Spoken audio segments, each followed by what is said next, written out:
여러분은 천국 가면 무엇을 생각하고 또 어떤 것이 여러분 머릿속에 떠오릅니까?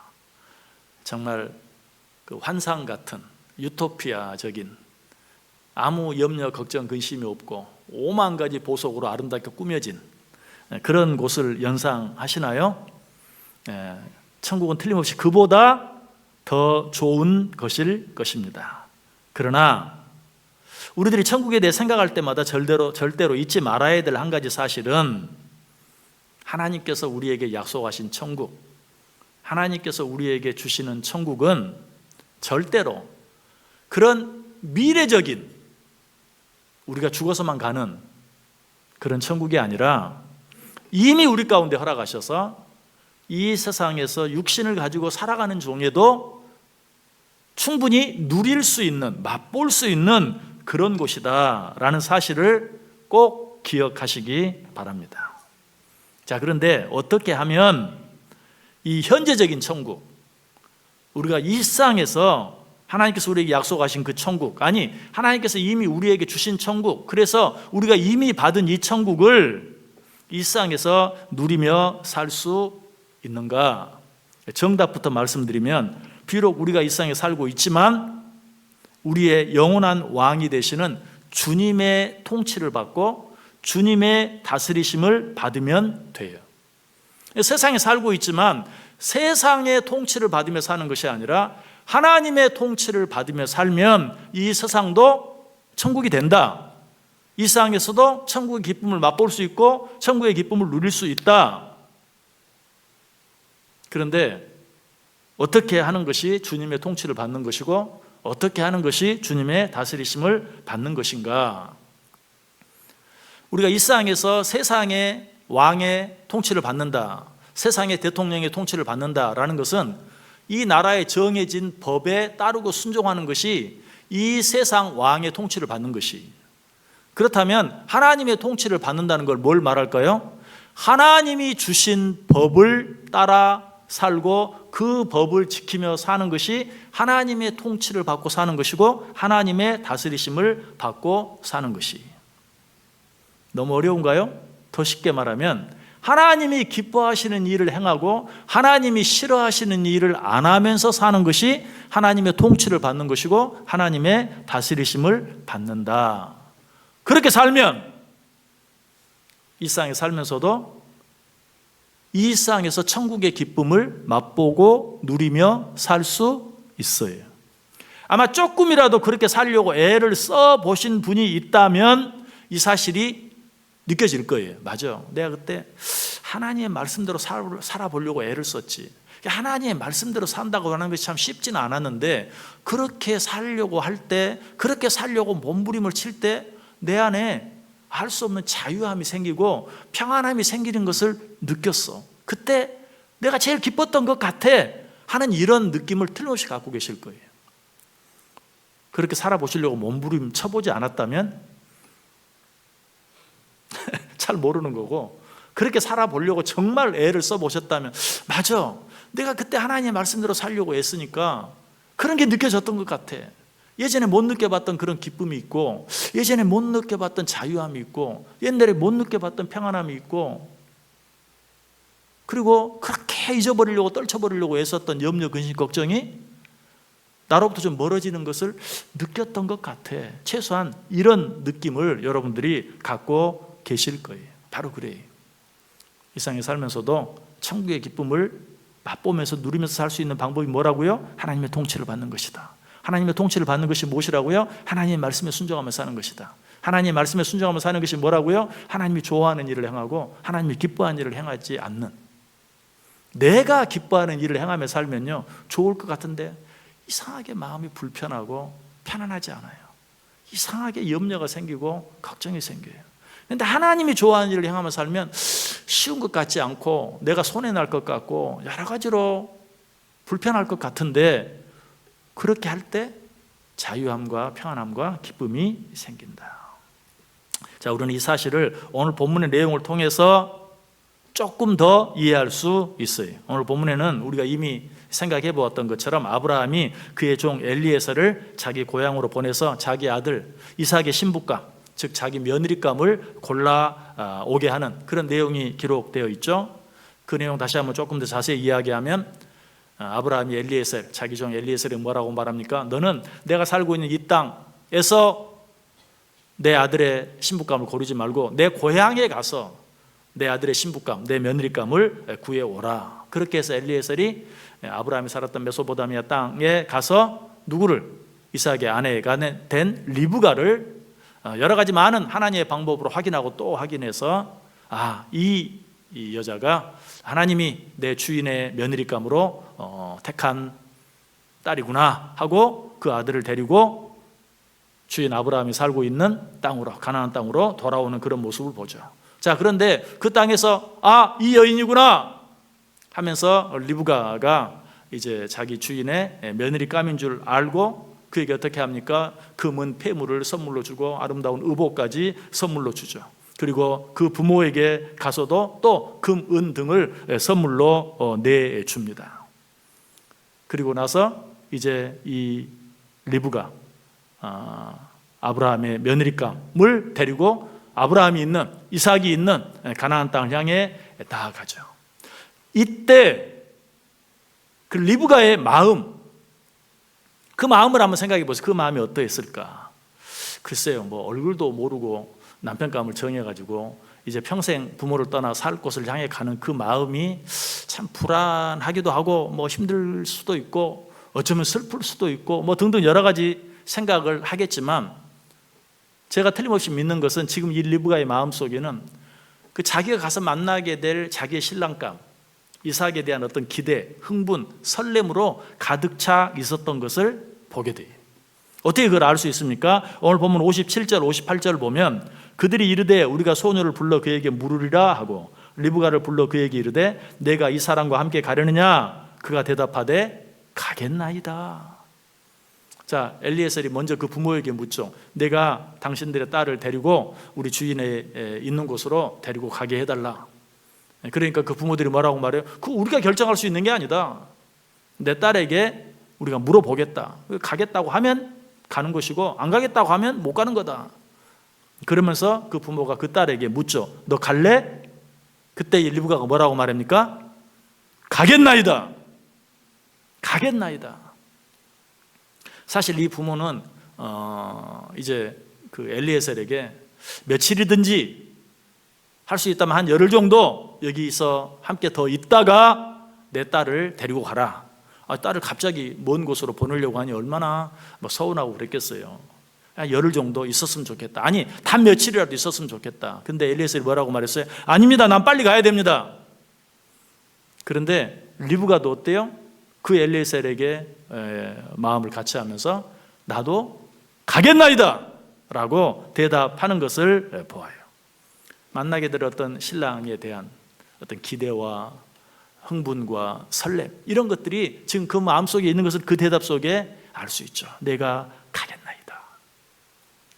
결론부터 말씀드리면 이것이 바로 현재적인 천국의 모습이에요.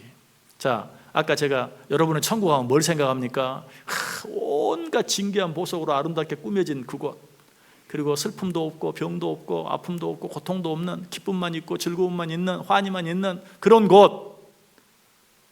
자, 틀림없이 천국은 우리가 생각하는 그것보다 훨씬 더 좋은 것일 거예요.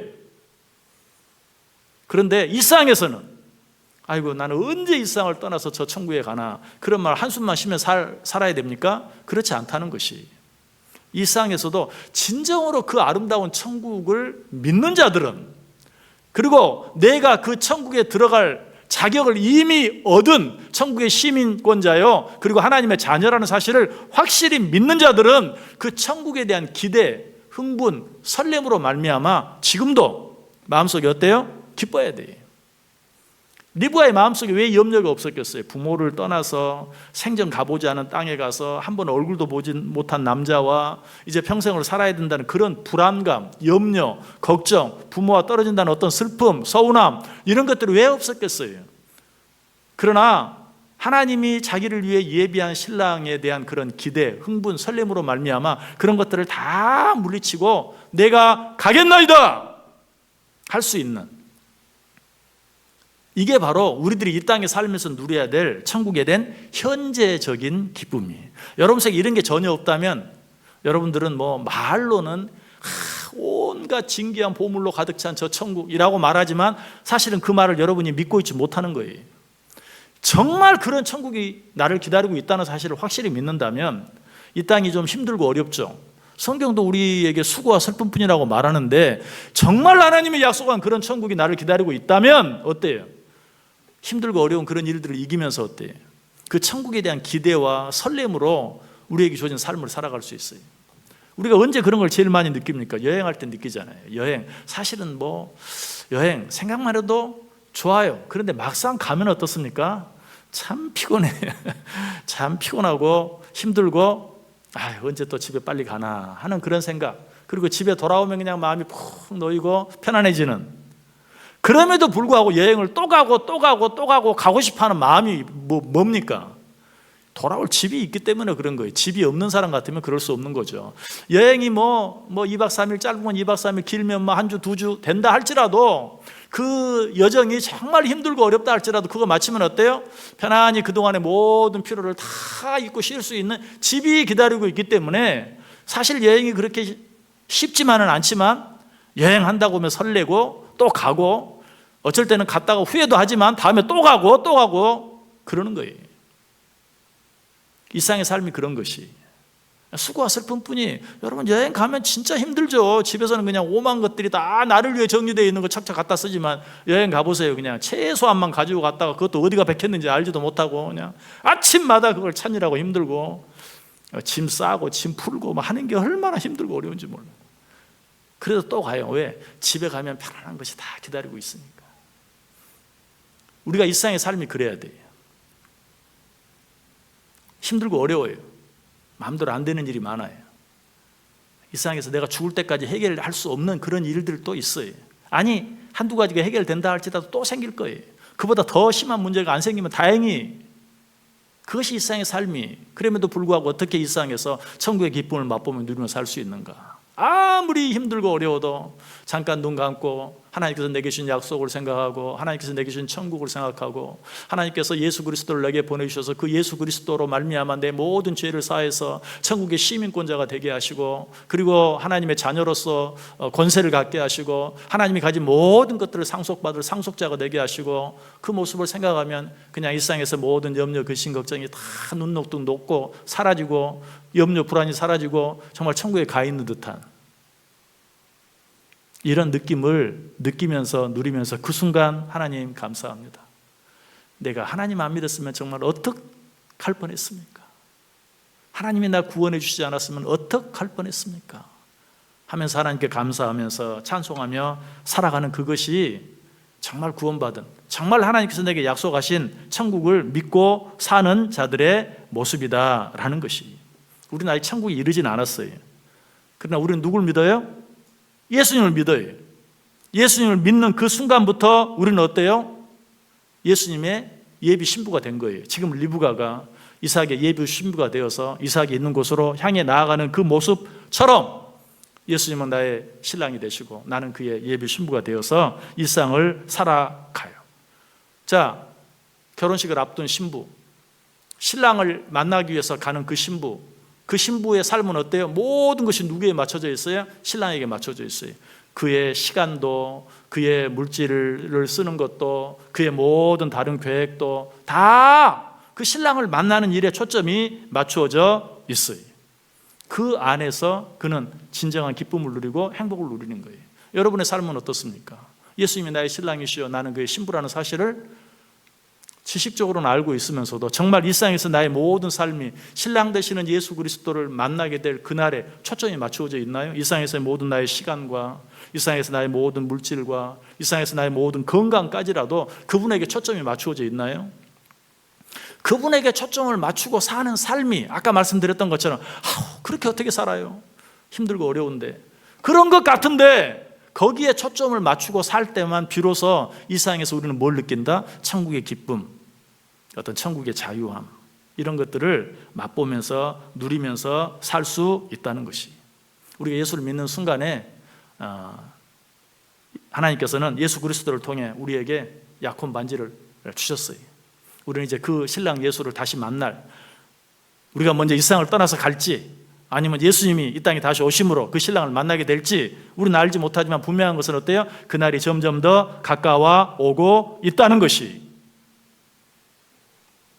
우리는 이 사실을 생각하면서 우리의 모든 삶의 초점을 신랑 되신 예수 그리스도를 만나는 그날에 초점을 두고 살아야 된다. 이것이 이 세상을 살아가면서 천국의 기쁨을 맛보고 누리며 사는 것이다. 그런데도 우리는 여전히 하나님을 믿고 살면서도, 예수 그리스도를 믿고 살면서도, 천국을 믿고 살면서도 그것은 이 세상과는 관계없는, 그저 죽어서만 가는, 우리가 죽어야만 누릴 수 있는 것으로 생각하고 이 세상에서는 그래서 한숨 푹푹 쉬면서 살고 있다. 아니다. 하나님 우리에게 주신 천국은 이미 시작되었어요. 이미 시작되었어요.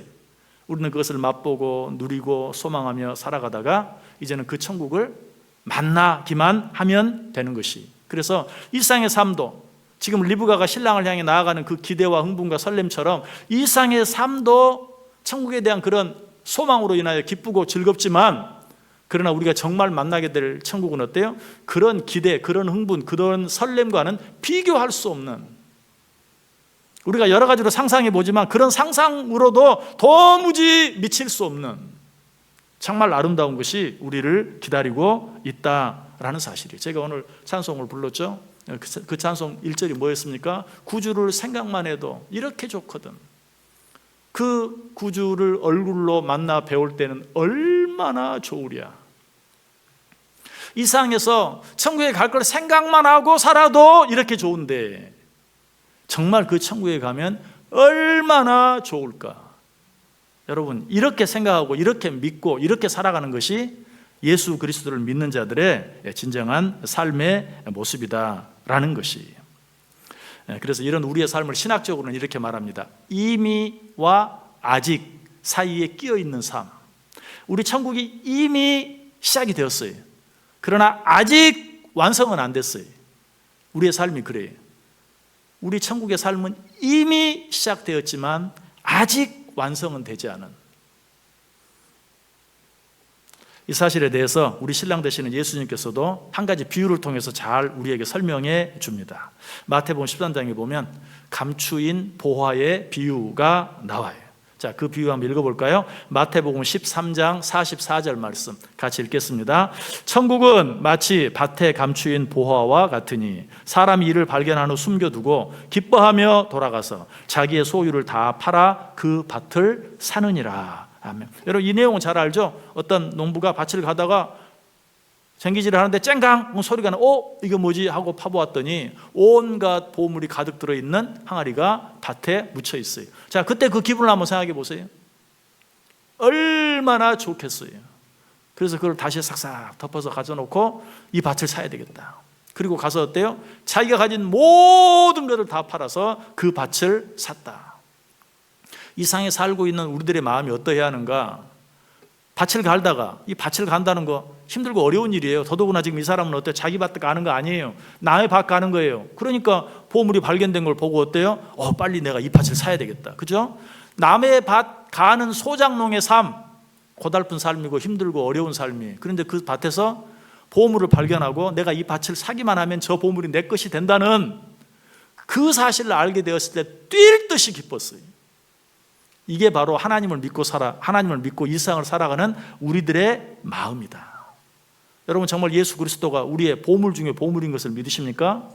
예수 그리스도가 우리의 진정한 생명이 되시는 것을 믿습니까? 예수 그리스도 안에 참 기쁨이 있는 거 믿습니까? 소망이 있는 거 믿습니까? 그렇다면 어때요? 정말 그 예수 그리스도를 믿음으로 말미암아서 하나님께서 내게 약속하신 그 천국이 내 것이 되었다는 사실로 말미암아서 뛸 듯이 기뻐해야 돼요. 예수님께서는 그 감추인 보화의 비유를 통해서 우리가 아직 천국에 가지는 않았지만 그 천국을 약속받은 자들이 이 세상에서 어떻게 살아가야 하는가 하는 것을 우리에게 설명해 주고 있어요. 그런데 여러분, 정말 하나님께서 우리에게 약속하신 그것을 위해서 나의 모든 것들을 다 팔아 그것을 사고자 하는 마음이 있는지 한번 확인해 보세요. 이 사람은, 이 농부는 자기가 갈던 그 밭에 보물이 묻혀 있다는 사실을 알고 빨리 가서 나의 모든 것 다 팔아서 이 밭을 사야 되겠다. 그렇게 했을 때 그 마음에 천국이 찾아온 거예요. 여러분은 어떻습니까? 정말 예수 그리스도가 하나님이 나의 모든 것임을 고백하고 나의 모든 것들을 다 팔아서 그것을 사기로 여러분 마음속에 그런 어떤 결단이, 그런 어떤 확신이 여러분 속에 있습니까? 그렇게 할 때 비로소 천국의 기쁨이 온다는 것이. 그렇게 하지 아니하고 이 세상 살아, 천국은 천국이고 이 세상 살려고 하면 적어도 내가 지금 앞으로 몇십 년 살아야 되는데 그 세상을 살려면 내가 적어도 뭐 이런 정도는 좀 갖고 살아야지 하는 어떤 시간적인 것이든 물질적인 것이든 건강적인 것이든 이런 어떤 인간적인 생각과 인간적인 계산 속에 살아가고 있지 않습니까? 그렇게 살아갈 때 우리에게 진정한 평안은 찾아오지 않아요. 예수님을 믿지 않는 사람들이 모르는 평안을 느낄 수가 없어요. 그렇게 살아가면 예수님을 안 믿는 사람도 그렇게 똑같이 살잖아요. 그러면 그 사람이나 나나 다를 바가 없어요. 똑같이 살아가는 것 같지만 정말로 내 안에는 영원한 생명이 있다는, 여러분 내 안에 영원한 생명이 있다는 삶은 어떤 삶인가? 제가 언젠가도 말씀드린 적이 있는데 마치 목숨이 두 개인 것처럼 살아가는 영원한 생명이 있잖아요. 영원한 생명이라는 건 뭐예요? 죽지 않는 생명이, 나에게는 영원한 생명이 있고 나에게는 영원한 하나님의 나라가 있어요. 정말 이런 것을 보장받은 자처럼 삶을 살아야 된다. 돌아갈 내 집이 있는 자들이 여행을 즐기는 것과 같은 그런 삶을 살 수 있어야 한다. 그런데 문제는 뭐예요? 예수 그리스도를 믿는다고 하면서도 그것을 아직도 깨닫지 못해요. 그런 자들에 대해서 요한복음 1장 9절 이하에 뭐라고 말하는 줄 아세요? 우리 같이 한번 읽어볼까요? 요한복음 1장 9절에서 11절까지 있는 말씀 같이 읽습니다. 참 빛 곧 세상에 와서 각 사람에게 비추는 빛이 있었나니 그가 세상에 계셨으며 세상은 그로 말미암아 지은 바 되었으되 세상이 그를 알지 못하였고 자기 땅에 오매 자기 백성이 영접하지 아니하였으나 참 빛 곧 예수 그리스도가 이 세상에 오셨지만 우리는 그 빛을 알아보지 못했다라고 말하고 있어요. 이 이야기는 예수 그리스도를 믿지 않는 사람에게만 해당되는 것이 아니, 예수 그리스도를 믿고 그 예수 그리스도를 마음속에 영접한 우리들에게도 동일하게 해당되는 일일 수 있어요. 참 빛이신 예수 그리스도께서 이 세상에 오셨는데도 그 빛을 알아보지 못하는 일, 언제 그런가? 예수를 믿고 구원을 받았으면서도 그 사실이 얼마나 놀라운 사실인지, 그 축복이 얼마나 놀라운 축복인지 아직 다 깨닫지 못한 자들은 빛이, 참 빛이신 예수 그리스도가, 참 생명이신 예수 그리스도가 이 세상에 오셨는데도 그것을 알아보지 못하는 자들과 똑같은 것이. 1947년에 실제로 일어난 일입니다. 이스라엘의 어떤 목자 하나가, 소위 베두인이라고 부르는 유목민의 이름인데요, 베두인 가운데 목자 하나가 양을 치러 광야를 이리저리 다니다가 높은 절벽 가운데 구멍들이 여러 개 뚫어져 있는 것을 보고, 여러분들 우리들 또 어렸을 때 어떻습니까? 그런데 저 구멍에 한번 돌 한번 넣어봐야지, 돌멩이 들어가지고 그 구멍에 들어가나 안 들어가나 계속 던지는데 어느 구멍에 돌멩이 하나를 던졌더니 또 역시 이번에 쨍그랑 하는 소리가 저 무슨 소리지? 저 동굴 안에 뭐가 있나? 그 벽을 기어 올라가서 그 동굴 안에 들어가 봤더니 항아리가 하나 있고 그 안에 양가죽으로 된 양피지, 양 두루마기, 양가죽 두루마기가 있어요. 여러분 그것이 무엇인 줄 아세요? 지금 우리가 갖고 있는 성경 사본, 여러분 성경에 완전한 원본은 없습니다. 성경에 여러 가지 사본들만 남아있는데 그 성경의 사본들 가운데 가장 오래되고 가장 가치 있는 사해 사본이 그 항아리 안에 들어있었어요. 그런데 이 목자는 그걸 보고 이게 뭐야, 가죽으로 된 이게 뭐 별로 뭐 오래돼가지고 쓸모도 없을 것 같고 그냥 들고 터덜터덜 집에 와서 이거 가지고 나중에 가죽 신발 끈이나 해야 되겠다, 그러고 그냥 놔뒀는데 또 가죽 신발 끈 하기도 뭐 그렇게 적당하지 않아가지고 그저 한 2, 3년 집에 묵혀 두었어요. 그런데 어떻게 우연히 이런 과정들을 거쳐서 나중에 그것이 성경의 사본 가운데 가장 오래된, 가장 원본에 가까운 사본임을 알고 그것이 얼마나 귀한 것인지 어디 갔겠어요? 정말 박물관 가장 좋은 곳에 자리를 차지하고 있게 되었어요. 여러분 그것이 얼마나 귀한 것인지를 모르면 어때요? 한쪽 구석에 처박혀 있는 언제 뭐 필요하면 신발 끈이나 해야 되겠다 하는 것밖에 되지 않아요. 그 가치를 알면 어때요? 그것이 정말 정말 귀한 것인 것이라는 사실을 알면 그걸 발견했다는 사실만으로도 기쁘고 즐겁고 만나는 사람마다 자랑하고 보여주고 했을 것이. 여러분, 우리가 왜 일상을 살아가면서 하늘나라 시민된 하나님의 자녀된 천국 백성된 그 기쁨을 누리지 못하는가? 그 가치를 모르기 때문에. 그냥 마치 이 목자가 신발 끈이나 해야 되겠다라고 던져놓는 것처럼 우리가 천국 백성된 하나님의 자녀된 사실을 그것 정도밖에 생각하지 않아요. 안 그렇다고요? 여러분, 안 그렇다면 여러분 만나는 모든 사람에게 내가 하나님을 믿고 예수 그리스도를 믿고 그런 말이며 천국 백성 되었고 천국이 나를 기다리고 있고 나는 그 천국을 향해 나아가는 자라는 사실을 날마다 자랑해야 돼. 근데 자랑하지 못하고 숨겨놓는 이유가 뭡니까? 아직도 그 가치를 다 알지 못하기 때문에. 그 가치를 알지 못하니까 세상에 살면서도 기쁨이 없어요. 여러분, 어떤 좋은 그런 어떤 옛날 무슨 뭐라 그러죠? 골동품을 가지고 있는데 그게 얼마나 가치가 있는지를 모르면 그거 귀찮기만 하죠. 그런데 요즘 TV에 보면 진품, 명품 그런 거 있잖아요. 거기다 감정을 해봤더니 매덕이 가더라. 그러면 어때? 그걸 놔두고 보는 것만으로도 기쁘고 행복한 거예요. 우리가 정말 천국의 가치를, 구원의 가치를, 영생의 가치를 바로 알고 깨닫고 있다면 여러분의 상황이 어떠든지 그리고 그 상황을 또 여러분들을 다른 사람들이 얼마나 불쌍하게 보든지 네가 몰라서 그러지 내가 누군 줄 아냐? 나 하나님의 아들이야. 나 하나님의 딸이야. 나 천국 백성이야. 하늘나라 시민권 가진 사람이야 하는 그런 마음을 가지고 어때요? 인간적으로는 쥐뿔도 없을 수도 있지만 누구도 알 수 없고 또 누구도 빼앗아갈 수 없는 기쁨이 내 안에 있는 거예요. 여러분, 사람이 사실 기쁘다는 것, 행복하게 산다는 것 그런 거 아닙니까? 내 마음이 기쁘고 내 마음이 즐겁고 누구도 빼앗아갈 수 없는 어떤 자신감, 자존감 이런 것들이 있으면 기쁘고 행복하지만 아무것도 아닌 것 같은 그런 게 없으면 어때요? 너무 불쌍하게 사는 거예요. 너무 우울하게 사는 거예요. 그런 사람은요, 오만 것들이 다 있는데도 스스로 목숨을 끊는 그런 자리에까지 가게 되기도 해요. 여러분, 정말 여러분이 하나님의 자녀인 거 믿으십니까? 여러분 안에 정말 영생이 있는 거 믿으십니까? 여러분 천국 백성인 거 믿으시나요? 여러분이 예수님의 신부인 것을 믿으시나요? 예수님이 내 신랑인 것 믿으시나요? 그 정말 믿으면 일상에서 천국의 기쁨 그 100%는 아니라도 절반도 아니라도 천국의 기쁨을 날마다 맛보고 누리면서 뭐라고 말해요? 세상에서 예수를 믿고 사는 것도 이렇게 좋은데 천국 가면 얼마나 좋을까? 예수님을 생각만 해도 이렇게 좋은데 예수님을 직접 얼굴과 얼굴을 맞대어 보는 것처럼 보면 얼마나 더 좋을까? 이렇게 고백하며 살게 된다는 사실이 여러분 안에 그리고 저 안에 그런 은혜가 있길 원합니다. 그런 믿음이 있길 원합니다. 세상에 있는 모든 염려와 근심과 걱정과 불안과 때때로 슬픈 일들, 아픈 일들, 여러 가지 많은 것들을 다 충분히 눌러버리고도 남을 수 있는 하나님의 나라에 대한 소망, 구원의 기쁨과 감격 이런 것들이 내 마음속에 풍성하고 날마다 차고 넘칠 수 있는 저 여러분 꼭 될 수 있기를 주님의 이름으로 간절히 축원합니다.